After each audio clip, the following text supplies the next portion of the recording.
guys. Okay, so what you are seeing here is something that looks very, very similar to the poetry analysis box that we've been using, except this time we're going to use it for rhetorical analysis. So just a heads up, we're going to start changing the way we do work a little bit next week. But for right now, shine it on. I know that these are very difficult for a couple of you. Next week, we're going to start having some different options for this work. But for those of you who have been doing fine with the poetry explications, this should go pretty easily for you as well. So what we have is a couple of pages of reading. This is all from Exodus 7:14 through 11:10, the plagues of Egypt. So Moses, a great leader of men, wants to be able to lead the Hebrew people out of servitude under the Egyptians and under Pharaoh into the wilderness so that his people can worship the Lord their God, right? And Pharaoh says no, because that tends to be the way when people are slave owners. Sucks. So what happens is that Moses goes to God and says, hey, what do we do here? And God says, I'll send down all of these different plagues. So this is like one of the earliest instances that we have of like plagues that we think about. These don't necessarily look quite like illness. One of them really, really does, and the other ones look like other great disasters. But I wanted us to start here thinking about plague, just to think about how sometimes we see plague or the notion of plague as something that people are being punished for. And I want us to start thinking about it in those terms because I think that sort of carries over to this day in certain ways. So what you're going to do, you're going to read through, I think it's 6 pages maybe, but 6 pages, whatever, you can do it. And a lot of it kind of repeats itself. So hopefully you'll be okay with that. And then you go down to rhetorical analysis sheet.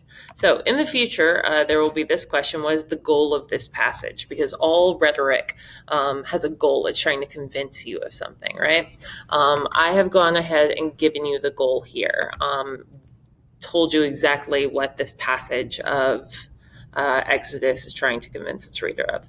The goal of this passage is to convince the reader of the undeniable power of the God of the Hebrews. Pharaoh tries consistently to deny the commands of the Hebrew God, but God's wrath and mighty power always come back to brutally advocate for his people. So the rhetorical strategy is all being used to convince the reader of the power of this specific Hebrew God character, right? So we have these different rhetorical devices that we can use. We talked about strategy with logos, ethos, and pathos. Imagery, just the same way that we talked about with poetry. Imagery is absolutely something you can use as a rhetorical device. If you're trying to scare someone and you use a very scary image, that's probably going to help your case. If you are trying to calm someone down and you're describing a very calming, soothing image, that also can be a rhetorical move. So imagery should be familiar to you. Then we have symbolism. Symbolism, again, we should remember from last year. It's like a physical object that represents a bigger idea.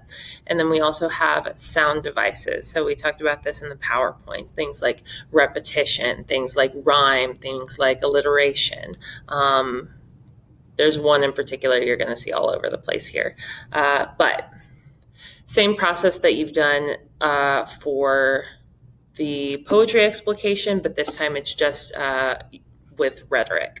And you'll notice that all of the questions say something to the effect of, how is this strategy used to accomplish the goal of the passage?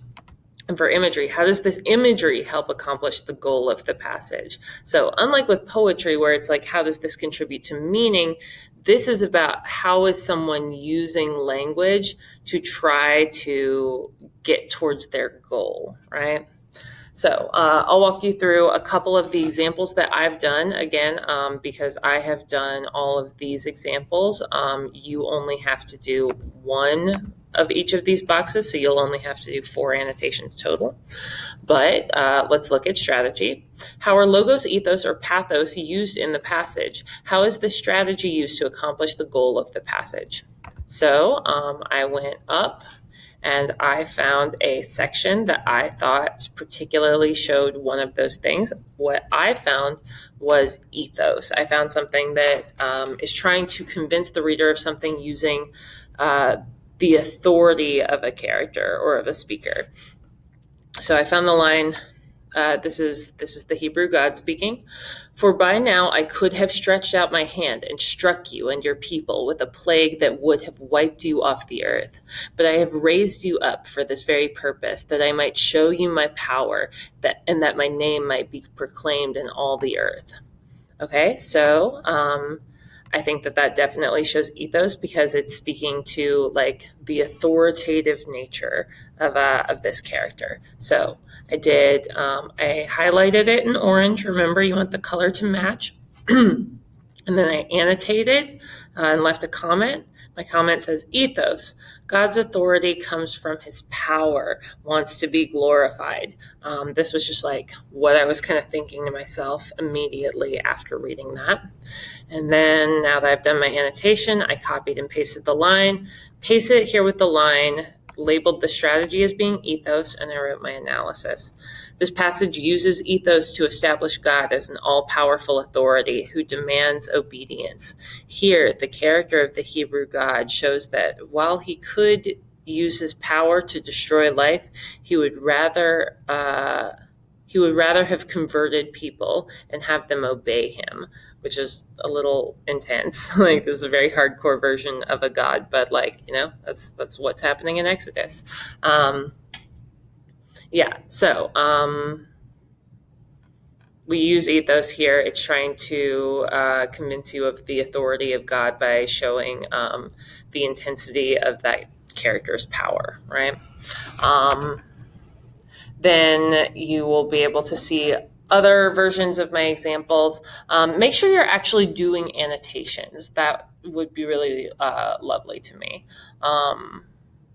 That's part of your grade. So make sure you're doing annotations and not just highlighting and then answering the answer. I really want to see you kind of like thinking through things up here. For example, for my symbolism annotation, right here, I wrote, all the plagues are a symbol. Why is this the last ? I was wondering why is the 10th plague the last one? What's so special about that?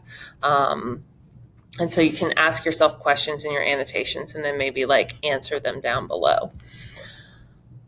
Also, I found a sound device of repetition. You'll probably also be using repetition because there are a lot of different refrains in this.